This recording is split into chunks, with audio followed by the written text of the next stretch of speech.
Hang on to your seat, baby, cause this one's a screamer.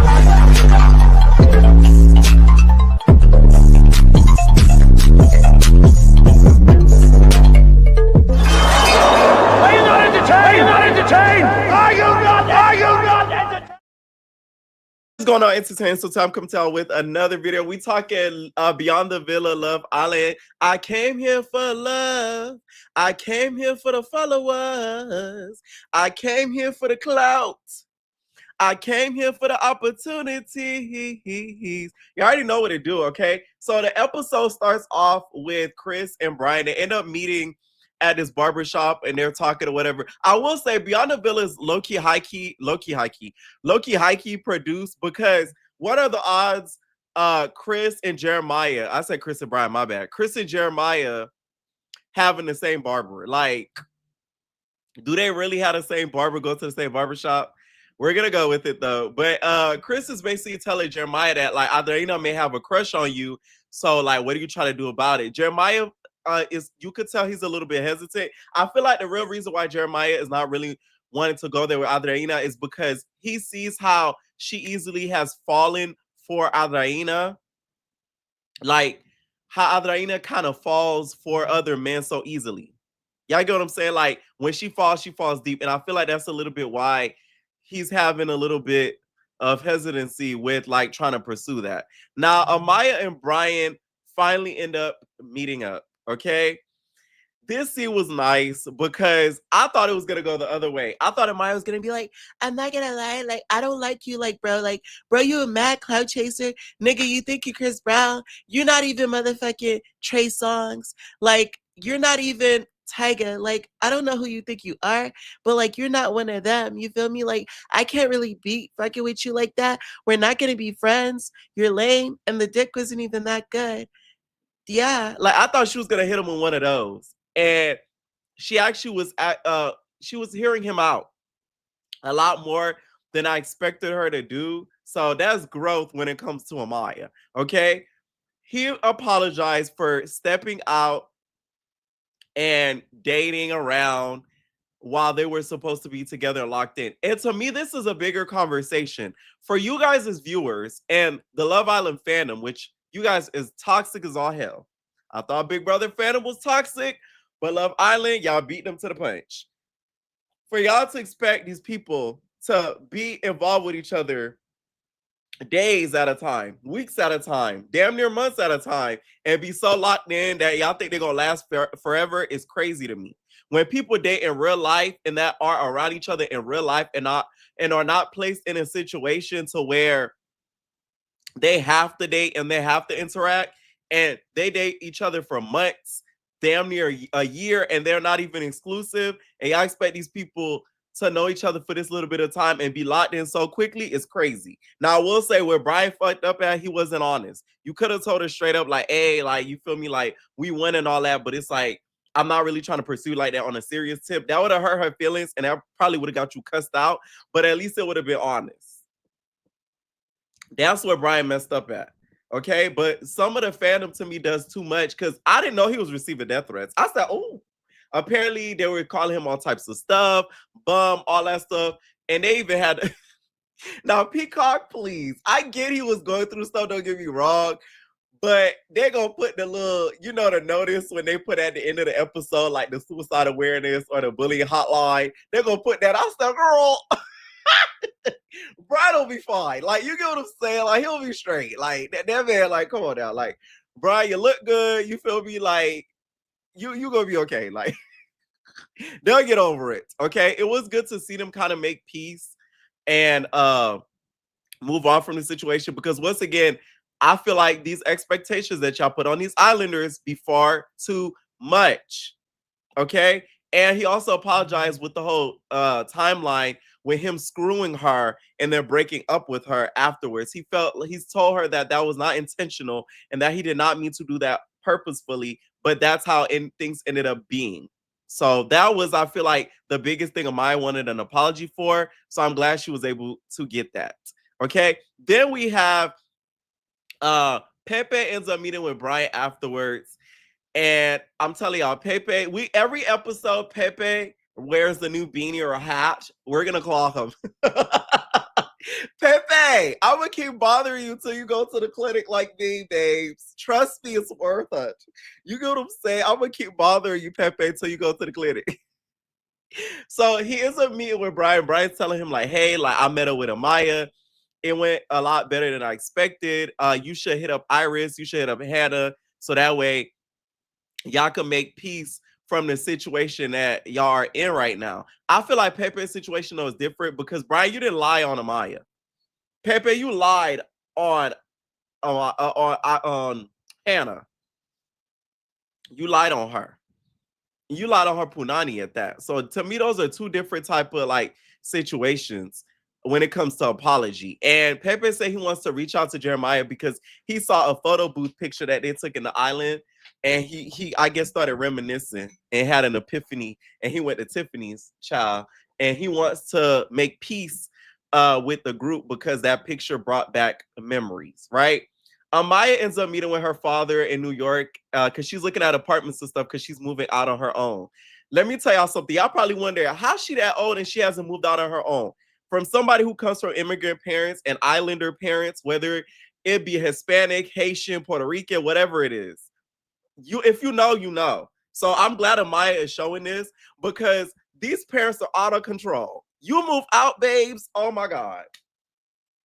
It's like a death sentence.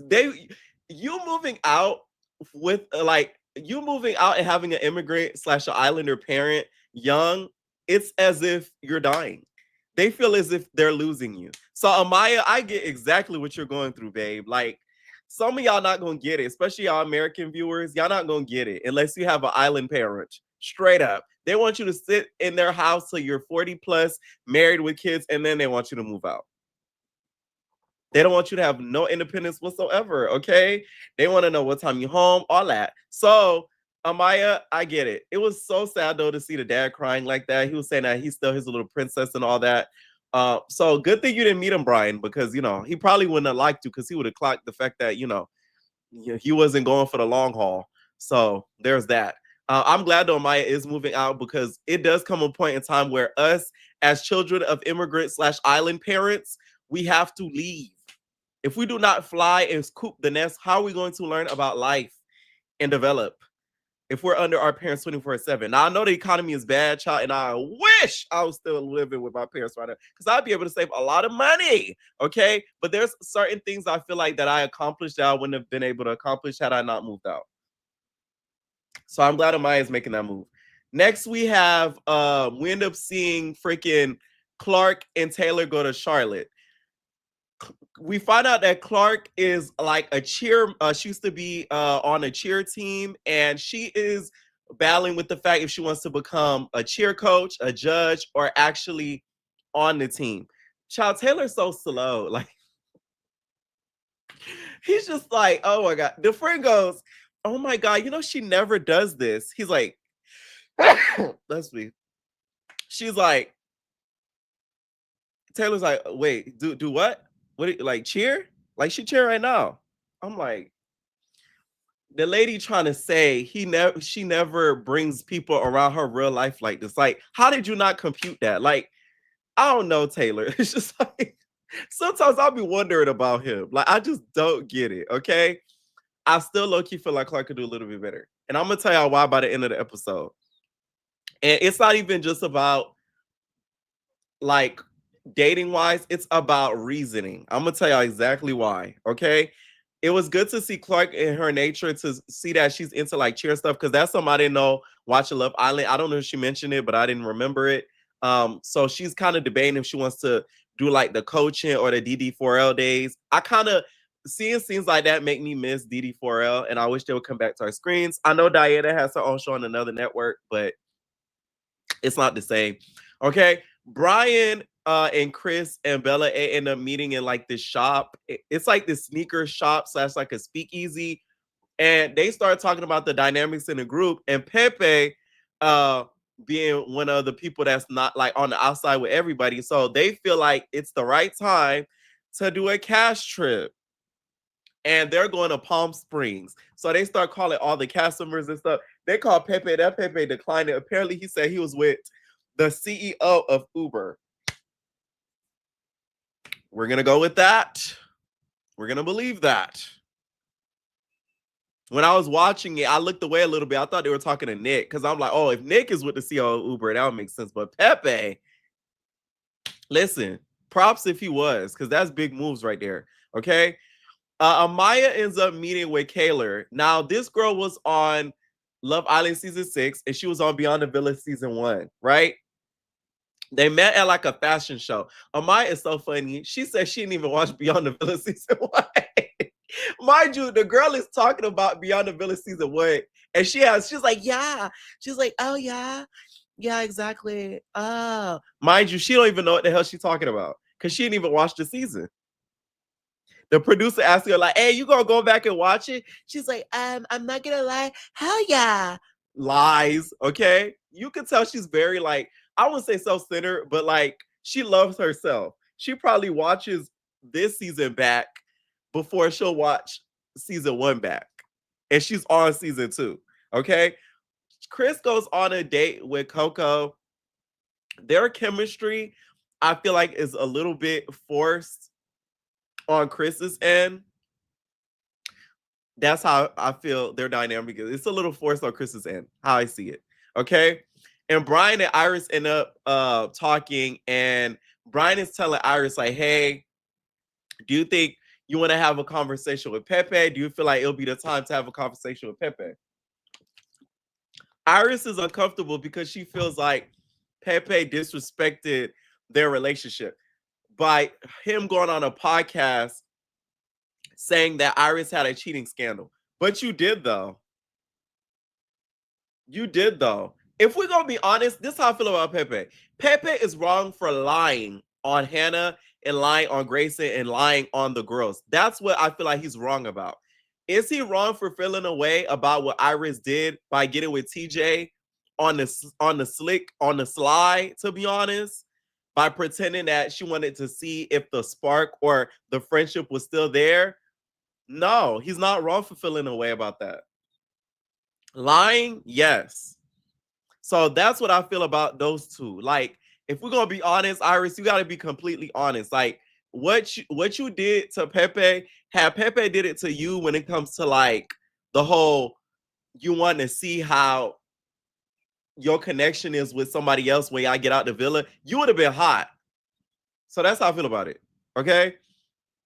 Taylor and Clark end up meeting. This is why Taylor and Clark should be together. Taylor is selfish. The fact that Clark literally stayed for that period of time after you got injured while she could have went about her life, maybe stayed a week and then went about her life and stayed that whole time to take care of you and basically get in the midst of your family, shows that she's selfless. You're selfish because you're not even willing to negotiate on a living situation after she did something like that. Her doing that should have proved to you how loyal she is, because not a lot of girls would do that. No shade. Especially girls with the type of clout and fame that Clark has. Not that she big and famous, don't get me wrong, but like Love Island does bring you a lot of eyes. So it's like, it wouldn't be hard for her to find another nigga. It wouldn't be hard for her to get another opportunity. So I feel like he's a little selfish by doing that and not being able to like negotiate on wanting like a certain agreement on living, whether it be in the same state, whether it be y'all dating and it's long distance. I don't believe in long distance relationships. It's no shade. I don't get how you could be in a relationship with somebody and you can't even go to their house like in 10 minutes. I don't get that. It's one thing to not live together, okay.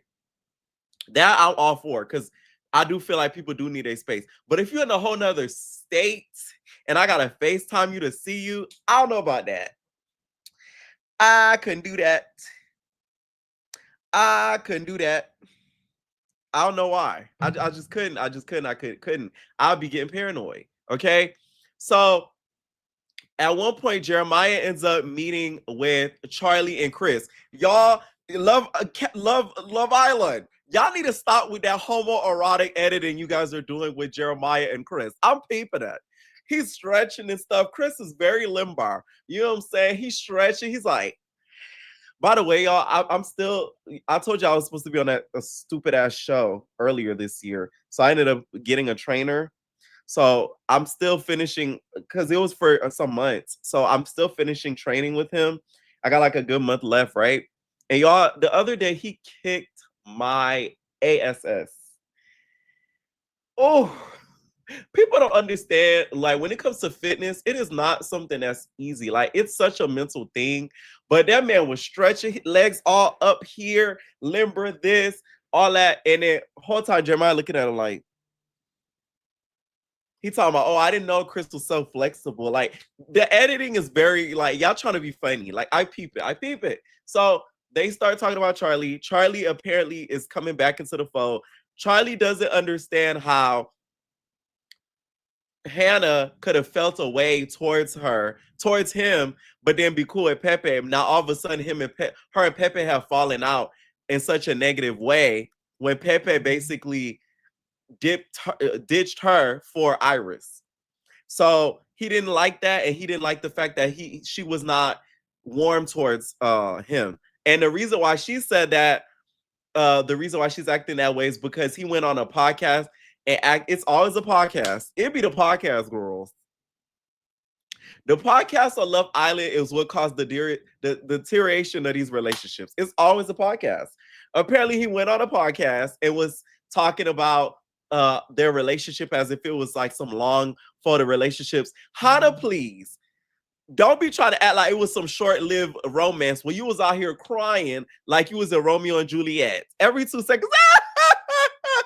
Remember she was crying when he got eliminated? She was like, she was crying next to the pillow, crushing the picture. Like, we remember that. So don't be trying to make it seem like it was some minuscule thing when you were crying like as if the man passed away. Stop it. Like, don't be trying to rewrite memory as if we didn't watch the show some months ago. It wasn't that long ago.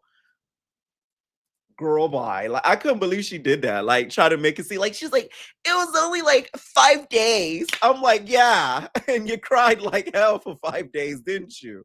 So I do feel like, from what I remember on social media, this is alleged. Apparently, Charlie's a Trump supporter, or has allegedly, or has conservative views, and she found out about it, and she wasn't really messing with him after she found out about it. That's what I heard. That's what the people done said. And that's what I heard. Allegedly. So I think that's what really is like the deeper problem that's not really being said. They kind of left off of that cliffhanger of Charlie being in the fold, and that was about it. I'm going to be dropping episode 4 recap today, so make sure y'all stay tuned. This was a good episode for the most part, y'all. Let me know what y'all think down below, and where our babies.